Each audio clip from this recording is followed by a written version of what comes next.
Actor Chaz Palminteri wrote A Bronx Tale, first of all, as a one-man show about his own fascinating life. Robert De Niro turned it into a classic film, and now it's a Broadway musical. A Bronx Tale opens the season here at the REV Theater Company, and here is the cast of A Bronx Tale. Good morning to you all.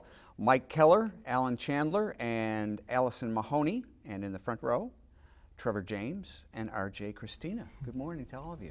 Good morning. Thanks for joining us.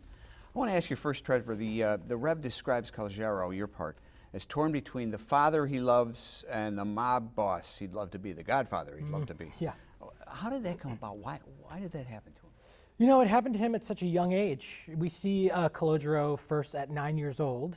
And so he does look up and love his father, but he doesn't have that maturity to really appreciate what his father has sacrificed in order for him to have a life. And he's so drawn to this other presence out on the street, on the corner, which is Sonny. And he sees this charisma and this aura that this man has and how many people like him and want to be with him. And he's drawn into that, and then there's an inciting incident that puts C, or Calogero, right in the middle of it all. And he really is torn right between the two men that he loves them both. Mike, you are that presence. Yeah. What do you see in this young man? I think Sonny sees a lot of himself in C, a lot of potential. You know, this is a story about family and all the different types of families there are, you know. And the bond that he and his father have is strong, but this sort of dark presence, you know, pulls him away. But essentially, Sonny is telling him the same thing that the father is saying. Don't stay here. You're better than this. Go do something with your life. Alan, Robert De Niro fell in love with this play the very first time he saw it as a one-man show. Mm-hmm. You essentially play the role that he plays in the film.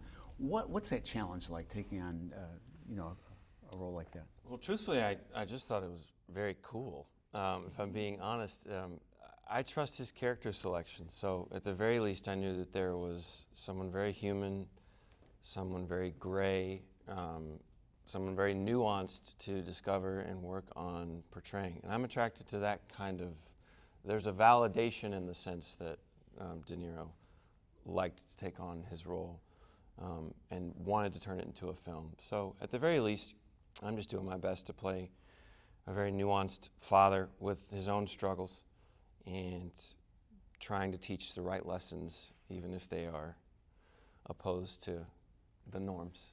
Yeah. Alison, this world is very testosterone charged, Yes. very male. How do you counteract that? I think creating a sense of place and being a touchstone for both Calogero and Lorenzo, giving them a safe space and accepting them for who they are and helping them see each other's side of things. I think she really creates a neutral zone where they can all come together and try and, you know, have cooler heads. Arjaye, there's a lot of tension in this neighborhood between the Italian-American community, the African-American community. How do you bridge that? Jane bridges those tensions between the community with her open heart at the end of the day.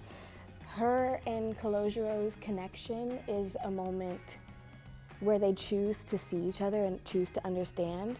And in my opinion, that is love. Truly loving someone is seeking to understand the other. And when Jane chooses to love Calogero, it brings the people that love her, her community that truly loves her, to try and seek understanding, for her brother to try and seek understanding in time, for her friends and all these people. They get a moment, they get an opportunity to think, Jane has found something in this person that I don't see, but I love her, so there has to be something there. And it creates this dialogue, I think, is the real bridge that Jane builds there. And you are the one actor in the cast here who's been at the REV before. Yes. Tell your colleagues a little bit about what the experience is like. Oh my goodness, it's amazing. It's otherworldly. It really is. It feels like a second home, and it's been such a safe place for me every time I've been here. I've learned so much. I feel so connected to my art here. I feel a part of something whenever I'm here, and I feel heard and loved and seen, and that doesn't always happen. And so every time I come to the Rev, I'm incredibly thankful because this place is really special and it creates something special every summer. Multiple things that are special every summer, actually. And I'm happy to be a part of it and happy to keep doing it. Trevor, finally, what are you looking most forward to in portraying Calogero?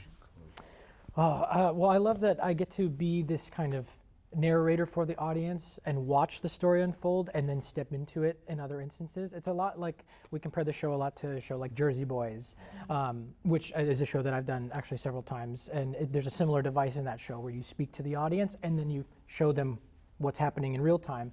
And so I'm really excited to form that bond with the audience and take them along that journey. And we have such a theme in this show of just how the choices we make shape everything that comes after.